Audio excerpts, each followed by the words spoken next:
Hashtag no music, no intro. Week 17 Saints Block Party podcast brought to you by BetterHelp. Oh, these cardiac saints, Ryan. These cardiac saints. Just when you thought. They go out, they beat the Bucs with what 20-13? Something like that. What was the score? Yeah, it was 20-13 because they didn't. No, it was 2013, I think, because they didn't get that 2-point conversion because Boston Depot intercepted it. 23. Yeah. 13. Oh, 23. You're right. All right. I'm back. Yeah. You're right. 23-13. They have some pulse in terms of the playoff race to either win the NFC South or to get into the playoffs as a wild card team. So for them to win the NFC South, they have to beat the Falcons next week, and the Bucs would have to lose to the Carolina Panthers. Or the other way for them to make the playoffs is that they have to beat the Falcons, and then the Packers have to lose, and then there's one more team. Is it the Rams? No, not the Rams. Seahawks. There you go. Seahawks would have to lose to the Cardinals. That's it. That's the only two ways that That's the Saints... it. Which is not like it's not crazy scenarios, but it's not. But it just kind of goes to show, you know what, I'm not going to start negative on this podcast. I want to give credit where credit is due. I think we and probably majority of the fan base thought going into the game yesterday. Oh, by the way, Happy New Year's, everyone. Happy 2024. Oh yeah. Big shout out to everyone who subscribed recently to our YouTube. Like and subscribe. If you're watching this on YouTube, we finally hit 1,000 subscribers, which is great. 2023 was such a insane year for the podcast. We went through a rebrand. Which was scary. We have a website. Shout out to our dude John. And just completely went, I guess, for all intents and purposes, full steam ahead into making this ours. Not that it wasn't ours before, but expanding on what we had already created. So I remember we talked earlier last year, like let's push this thing. Like you was like, let's take this thing and run with it. You know what I'm saying? We got a little momentum. Let's put some effort into it. And we did this year, and it paid off. Paid off. You saw that with the meetups. You saw that with the with the increase in downloads. I remember 1,000. I know some people would like, 1,000 subscribers, big deal. Like that seemed insurmountable to me. Like at a certain point, I was like, bro, we was getting like 2 subscribers a month. I'm like, man, how do I even get 1,000? We reached that milestone. So props to just much love to everybody, all our supporters, patrons, non-patrons, people that just listen, people that retweet, repost, interact with us. Much love to all of y'all. All of it. All of it. Because last year, 2023, the leaps that we took, we wouldn't have been able to without all the support, all the people who listen to us, who watch us. We got our first actual sponsors by non-local sponsors last year. There's a lot of things that happened last year that was crazy. And so our goal for 2024 is to continue to just build upon that and just go higher and higher. And regardless of how the Saints are doing, and obviously it looks like Dennis Allen for sure is going to be back and show with Derek Carr. And it's a different world, right? In terms of bro, I could just imagine the growth we take off. If DA got fired and they went out and did something crazy in the draft, trade up for a quarterback, bro. Oh, but we here regardless. Regardless. So getting back to the game, it was a game that for the most part we feel like the Saints were not going to win. And that first drive, all the reports came out DA was going to come back from NFL Network and Derek Carr's going to come back and the OC. It literally went word for word exactly how we've been predicting these last couple of weeks, verbatim, right? Pete Carmichael's likely not going to be retained, and Pete Carmichael's probably ecstatic about that. And they came out on offense and had their best offensive drive of the season. Period. I think it was their first time scoring a touchdown on their first drive. Wow. It's crazy. Which is crazy. And you can considering like the stakes of what was on the line, the opponent, they had, the opponent, like I don't want to make the Bucs seem to be like, but the Bucs put it on the Saints earlier this season. Yeah. And for them to do that, Pete Carmichael had it was like a 14 play drives and took out 14 plus play drive, took out like 8 minutes of the clock. It was like that. That's what we've been wanting to see all season, or at least some variation of it. Derek Carr absolutely had his best game as a Saint on Sunday. Absolutely. For the most part, all of his passes were on the money. They were accurate. He had that dumb scramble where he's due for one of those at least once a game. But at least first half wise, because then DA kind of pulled like the pedal, whatever. But at least first half wise, that was as good as a performance. And it sounds crazy because they only scored 23 points, which is kind of wild. But like, I'm not trying to get lost into that. I'm just saying what we've seen this season. Right. And Juwan Johnson looked like the Juwan Johnson we all thought that we were gonna see coming into the season. Yeah. And defensively, I knew that they were likely going to win because of how the defense came out. Like the defense came out, shut down the Tampa Bay's run game. Baker looked like the Baker that I think most people expected to see this season. And at least for the first three and a half quarters, the defense was completely dominant. And then the prevent and shell coverage and blah blah blah and all that happens. And this was all without Marshawn Lattimore, obviously. Just it's what you wanted to see this team do, especially in a game like this. Yeah, I mean, the team talked about it. They looked at it as like a playoff game. DeMario talked about after the game, like he said to his team, "Enough is enough. Like time to plant your flag right now, and say, boom, let's go get it."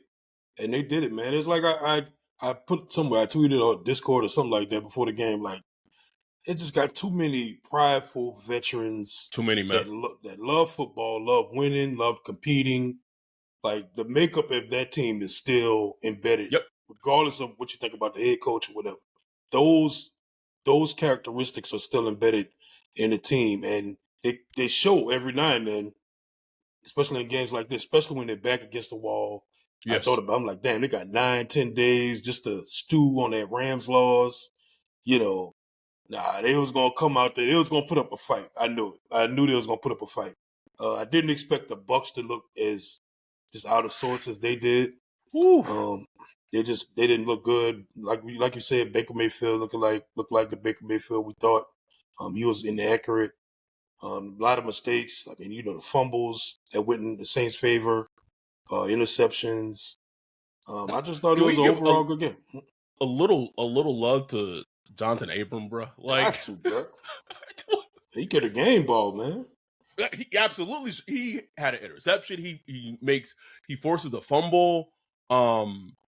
That was like a game, like essentially like I'm sorry, Patrick, but like a momentum changing fumble at that point in the game. Because the Bucs were driving, they looked like they were going to score a touchdown, and then it was like, oh, here we go.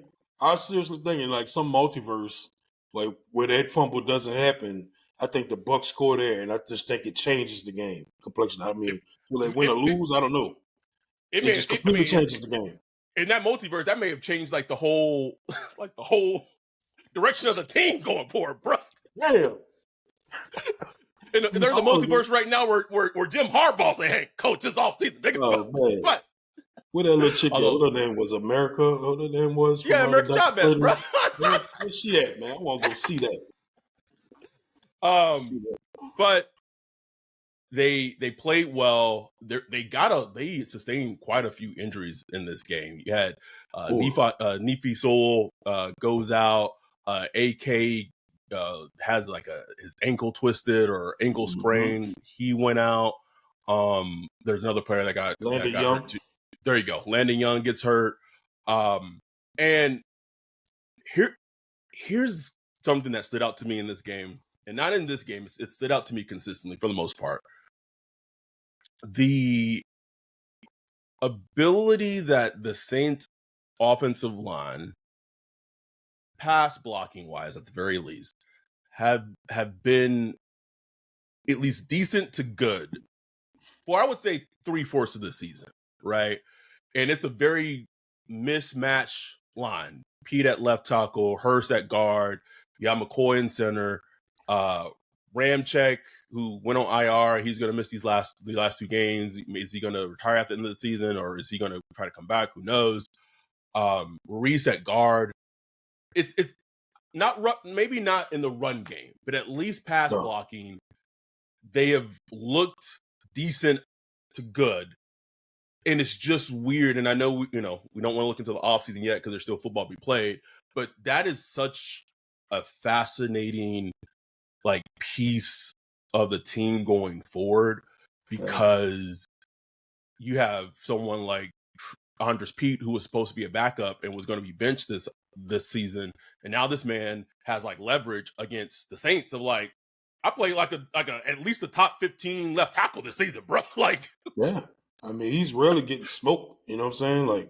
Rarely, bro. He played solid left tackle football, man, and they need it. They don't have enough tackle right now. Trevor Penning it's just not a factor to me. The Saints are telling you, now I'm not telling you. The Saints are telling you he's not a factor right now. Yes. Will that change in the future? We'll see, but I don't see a path forward.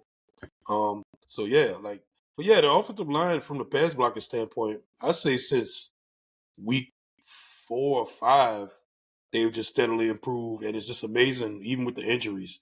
I mean, Landon Young went out fairly early in the game, and Cam Irvin coming off the bench bro, just real quick, bro. I know I don't want to harp on it too long, but it's how many tackles have gone down this season at some point, bro? You had Ramczyk, you had Pete, you had Hurst, you had Young. Yeah, that's 4 I've just named. You telling me that and Trevor Penning can't get a snap, bro? It's personal. It's personal, man. It's wild. It's so wild to me. So this sets up a huge game against the Falcons, Week 18 in the Dome. Our last Saints Block Party podcast, our last ticket giveaway of the season. We're not renewing. That's a good one. Yeah, it is, man. We're not renewing them season tickets next season. So I'm just saying, y'all what? We got bills to pay. No. It might be different if the product was different, but yeah. And I already kind of decided on what the giveaway is. So the giveaway is gonna be, if you want free ticket, it's not plural, ticket. If you want a free ticket to the Saints Falcons game, last game of the season, and may help the Saints get in the playoffs if they win against the Falcons, I don't need to say any more than that.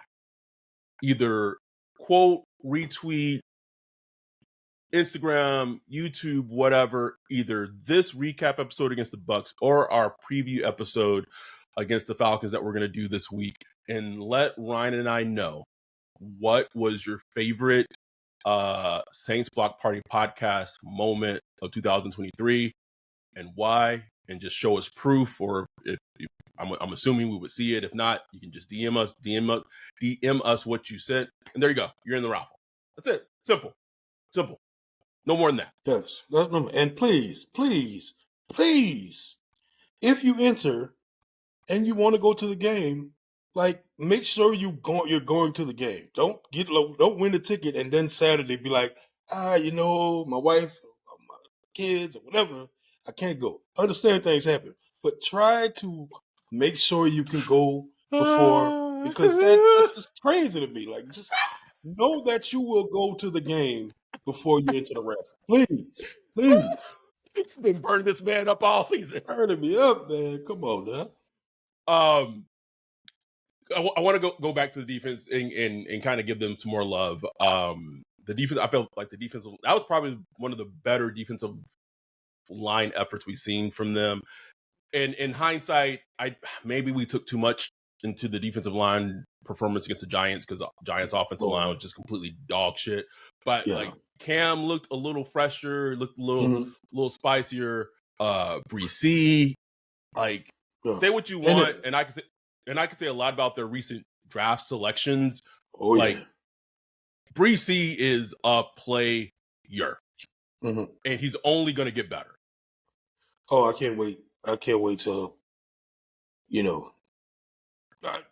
don't know what they thought of as a Time Grantham or whatever, but man, get a good D-line coach in there, bro. Like, the focus should be like getting Breece going, bro, because I think he could be like a real, like a Pro Bowl defensive tackle. Which have we ever had? 96, like him in '96 are really the future of the defensive line.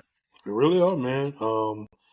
But yeah, I thought they did a good job of stopping the run early. Excellent. I think that changed the game for them because in the first game we faced against the Bucs, like Shai Wright was running all on them. So I think that was the key. If they put Big in a lot of third and long situations.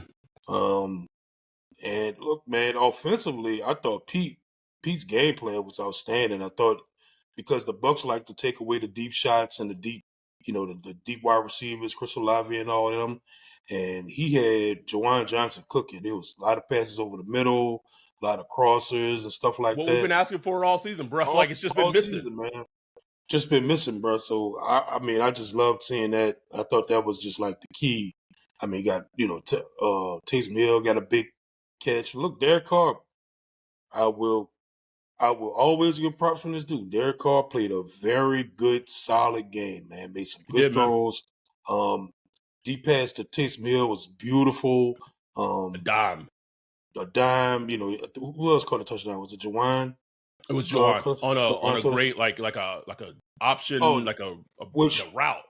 Which was awesome because they set that up. Apparently they set that up from last week where Juwan, he ran it out and it didn't work or whatever. This time they did the same thing but had him jerk back. Break. And like they had that, they say they practiced it all week and all that stuff because they knew that look could come up against Tampa and boom. Hey, Pete, look, like when Pete cooking like that. Pete Ronald Curry, I don't care who did it. You know what I'm saying? Like that's the type of stuff we like to see. And look, like I said, man, if Derek Carr could play games like that, I'm not even saying every game, but just 80% of games and consistently, I wouldn't have a problem with him, bro. Like, no, he's not going to be worth the $150 million. They overpaid for him. That's always going to be something he's going to struggle through. But, if you could play like that, I'll be fine. I'll be fine with that. Because I didn't expect much from Derek Carr in the beginning. I just respect, like, nice, respectable starting quarterback play. You know what I'm saying? That's it. I wanted to hit on the thing about Pete. And I said this jokingly, but I really felt like Pete he calling players carefree now, bro. Like he about to get what he want, bro. He like shit. I don't gotta be OC no more. Shit. Let me let this clip out. He gonna get some kind of offensive consulting job or something like that, either with the Saints or with the Broncos or something. Somebody. Yeah, it's coming. And here's the thing that I guess is frustrating as a fan, and it's frustrating as the fan of a team who is coached by Dennis Allen. Obviously not the Raiders because they were just bad. Is that this team has mastered the ability to be consistently inconsistent. Absolutely. And in the NFL you cannot win being consistently inconsistent. At some point during a season, if you're good and you have any elk at all, you got to go on a run. You got to win 4, 5, 6, 7-ish. You got to go on a run and win a number of games. And it's still why and I know it's not going to happen, but it's still why Dennis Allen shouldn't be retained. But but I say this: he might end the season. His record, he might end the season. This season is 9-8. Yeah, maybe 9-8, and miss the playoffs. And I know that to the team and to the front office, that's going to be enough justification to see, like, see, we're close. They're not taking into account the easy schedule. They're not taking into account the injury luck that the Saints got for majority of the season, or the injury luck they got against other teams that they played majority of the season, which was insane. Or all that's not going to come into their equation, which is pretty insane. And I want to read a text message I literally just got from our dude Greg Rosenthal. He says, "You're going to go 9-8, miss the playoffs, and keep Allen." Like, and he doesn't. That's not like a report, but that's just the reality, bro. Like, reality, bro. Like I was what, like maybe 80% on us keeping DA before this game. And I say through the first quarter, I'm like, it's 100%. He's coming back. Like, it's no question. Right. Just that first quarter, I didn't need to see that else. He's coming back, so we may as well just, digitize that, put it in our mind, and just understand that's what we're going to have to live with. Hey, look, I thought Brian, agitated in chief Brian, said it perfectly on the Zoom. Like, them being consistently inconsistent is indicative of bad coaching. Because perfectly said. It shows that there is talent there. There is an ability for, even if they're not like a great team or like a true Super Bowl caliber team or whatever, there is talent there to be a good team and ability to string together wins. But I think when you don't have, a good head coach, a head coach that's impactful, you can't do it. That's why they only had 3 consecutive wins once. That was last year towards the end of the season. Man. Yep. Every other time it's 2 games. 2 games win, 2 games lost. 2 games win, 1 game lost. Can't live like that, man. I've lived like that. It was like that during the Haslett years, for years. And, it's good enough to convince some management and executives to be like, oh, if we just stick, just hold tight and just get a piece here, get a piece there. But man, you'll never be good enough to really be what you want, which is like a really great team, for and winning 12, 13, 14 games a season type of shit, And it goes back to the whole thing of like Derek Carr being brought in was supposed to be the solution and the answer to them being more consistent and could stack up wins. And that, like, they won 3 games in a row last season with like Andy Dalton, bro. Yeah, exactly.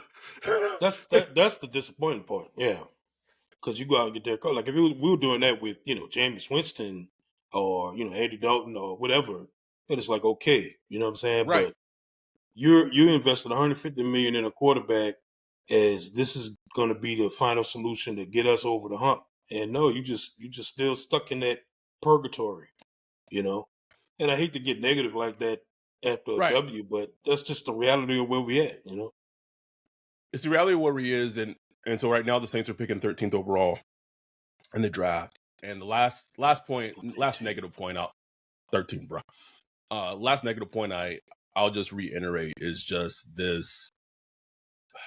Again, like for me as a fan and for me as a person of what, as a fan and a fan that has some insight knowledge that what's going on in that building, like the DA as head coach thing, him as a head coach in and of itself is like not good, right? It's not good. The scary thing that still worries and scares the shit out of me is like the DA who's able to have input and make decisions in free agency and scouting and the draft and trading players or not. So it's like for me as a person in the know, that's the shit that scares me like the most with him being retained. Wins and losses, yes, but those things are the things I'm just like, there could be some moves that could be made that would just like throw people like insane. This episode of the Saints Block Party podcast is brought to you by BetterHelp. Woof. The holiday seasons are approaching and gift giving season is right on the horizon. What do you do to give gifts? Well, me and my family, we have a website that we go to and we kind of just put what we want, make our little gift lists, and then we kind of just go through the list and try to buy everybody the things that they want. And if you get it, you get it. If you don't, you don't. Well, whether or not your family gives gifts during the holidays, you get to define how you give to yourself. And the holidays are a great time to do that. Best way to start is indulging in self-care. No better place to start than BetterHelp. With BetterHelp, you can give to yourself, starting therapy, giving yourself self-care, and learn positive coping skills. It's simple, it's convenient. You get matched with a licensed therapist, and you can switch therapists anytime at no additional charge. In the season of giving, give yourself what you need with BetterHelp. Visit betterhelp.com/whodat today to get 10% off your first month. Again, that's BetterHelp, HELP.com/whodat. And so, but this is the same Tristan Wirfs who played on an offensive line with fucking Ryan Jensen for 2 to 3 seasons. I know this nigga's not saying some shit. Like, shut up. Please. Shut up. And please. And they basically celebrated when they took out Jameis Winston, their former teammate. Okay. A couple years ago, bro. Like, please. That was a good hit. That was one of the better plays Tony Badger had made in a while. I was like, hell yeah. Right. He made 2 great plays. That play, and then he made a play where it was like a reverse, and like he like sniffed that shit out. Like yeah. That all that said, man, it's this team. It's a roller coaster with them. We ride with them, and I'll say this: it is very easy for me before a kickoff starts for me to have the mindset, knowing and even maybe wanting, right, the worst, and it sounds weird to say, the worst to happen just because the long-term outcome of Dennis Allen not being retained would be the best for the team. Yeah. But man, as soon as that ball is kicked off, bruh, and like I can't do it, bruh. Like I can't. Like go watch the excitement on the Zoom of the Abrams fumble calls or the Abrams pick or the Alante pick or shout out to Alante for finally getting his interception. That man been starving for that bitch. I was looking for the flag. He was looking for the flag. I'm like, no flag. Just go see the excitement. The Taysom Hill touchdown. Go see the excitement because it's just like, man, look, at the end of the day, we like football. We like seeing our team play well. We like seeing players that we like play well. Period, man. Boy, I will say this though, bro. Swag Daddy. Oh my God, man! Them runs in the second half almost caused the Saints to lose, bro. Like if the Bucs weren't inept as they were yesterday, Saints could have lost that game, bro, because they took the foot off the gas and they kept running the ball with Jamal Williams that were it was going. No, they could have took a knee. They just could have took a knee each snap, and it would have had the same consequence.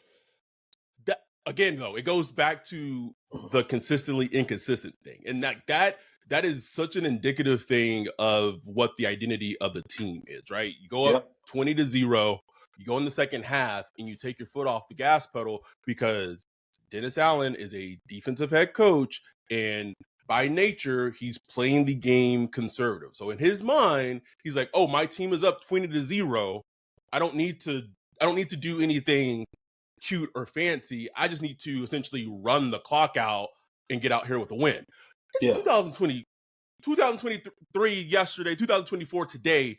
That does not work in today's modern football, and especially if you're doing that with a running back who was getting like going nowhere, had no juice. I'll go as far to say this, bruh. if that had been Tony Jones Jr. instead, he would have been more productive with them fucking snaps than fucking. Probably I so, swear. bro. I swear, it was a struggle. I'm like, why are they doing this? And look, I mean, then you flip red zone and Lamar just giving it to the Dolphins. You know what I'm saying? Third quarter, fourth quarter, they putting them points up. But look, I'm not gonna complain about that because they got to win, and they did what they had to do to win. You know what I'm saying? But I'm just saying, you know, they were fortunate in some situations. You know, but here where I mean, we'll preview the Falcons game because Falcons lost to the Bears yesterday. They looked just downtrodden, bro. And if Arthur Smith loses to the Saints to end the season, I think he's out of there. I don't at this point. I don't think DA can do anything to not be back next season. No, I think they can get stumped by the Falcons, and I think right. Oh, could they though? Could they get stumped by the Falcons in the season on that note, just like they ended last season, losing to Sam Darnold? Oh man, that's absolutely. Anyway, my point I was going to say is that the reason why the AK injury looms is that they have a huge game against the Falcons, and if they don't have AK and they just have Jamal Williams, you know, who knows? Sounds like Kendra Miller. He does. We're talking about Kendra Miller and Bosky having like 20 snaps this season, some shit like that, bro. From a rookie. Jesus. And Salaverde from a rookie trial class, bro. A rookie trial class, 20 snaps, bro. Zero, Ryan. Ropes. If Kendra is not healthy next season, or no, not season, next week, so he may not be. And Jamal and AK, we don't know how bad the ankle injury is, but if he can't go, if your running game is if your running back is just Jamal Williams, and if you're not going out and taking someone off someone's practice squad or elevating or something like that, to me, there needs to be some creativity this upcoming week going into that game. I'm talking, what can we do with Taysom Hill? Not just him just taking the ball and handing it off. Like, what can we put Taysom in the backfield? Can we? Lynn Bowden has played running back before. Instead of him playing wide receiver this game, can we move him to running back so we have some semblance of a run game? Because as bad as the Falcons looked against the Bears, what you don't want to do is go into that game against the Falcons and not have any ability to run the football. And if you have just Jamal Williams as your primary running back, you're not going to have any ability to run the football, and that makes it harder for you offensively. But we'll get into that later. Yeah, we'll get to that. But, yeah, man. Anyway, we'll see. But nah, bro, it was a good win. It was, man. It was. I need to cut up our reaction to the Taysom Hill touch. Can we? I know you brought it up. Taysom, bro. I know you brought it up, bro. But like, can we just like? He's so insanely underrated for how great he is as a football player. Real, man, it's unbelievable. It makes no sense. Like this, it makes no sense. Like if you're a fan of football and you have watched football over the years, what he's able to do is he's 101, bro. He's literally 1 of 1, and I just want to enjoy him, bro. Pause or press play, as Eric would say, and just enjoy him while there's still time, because he's like in his 30s, which is crazy because he doesn't look like a 30-year-old, right? It doesn't seem that way, but he's still an athletic freak, and for him to do what he's doing for the Saints and what he does. We just don't take him for granted, man. Just don't take him for granted at all. No, one of my favorite players, man. Absolutely. Anyway, happy New Year's to all of y'all. Again, from the bottom of our hearts, for sure. Like, thank y'all for all the support last year in 2023. Only got bigger goals, bigger things to achieve 2024. Our goal. Oh man, I don't even know if my social battery could do it. But our goal, one goal I want this year is for us to get 300 Patreons. I think we're like at 260. So I want 300 Patreons by the end of the year, and I want 50 people at the NOLA meetup. Ooh, I think we could pull 50, bro. I think we could pull it, bro. I think Got a we could do it. couple that's I'm waiting on. Alberto, Nick, Brian, other people that ain't show up yet. Bayou. Tay was at the Houston meet. I need him to the NO meetup. A lot of people, man. Bayou, of course. Yeah, man. Like we could do it. We could do 50. Let's go bigger. Let's do 60, 70. Oh. Just take over. Take over, man. Take over that thing.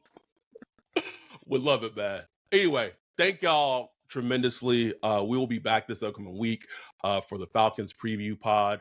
Again, if you want to be entered into the raffle for the Falcons game, last game of the season, maybe last game of the season. Who knows? Right? Saints could fuck around, have a home playoff game after next week, bro. We don't know. But retweet Instagram, social media, whatever, of your favorite 2023 Saints Block Party podcast moment and why, and whether it's the preview pod or the recap pod, this recap pod or preview pod, and you're entered into the raffle. Anyway, thank y'all for the support. Have a great, just plentiful new year to all of our supporters, everyone who listens to us, people who hate us on Reddit, people who hate us on Saints Reports. Just, we appreciate y'all too. Like it's any engagement is good engagement. So we ain't mad at it. So with that, we'll be back this week. Racist. I'm quiet Negro. I'm the acceptable Negro. They did some shit. Boy. Anyway, we'll be back this upcoming week. With that, we're out. Peace.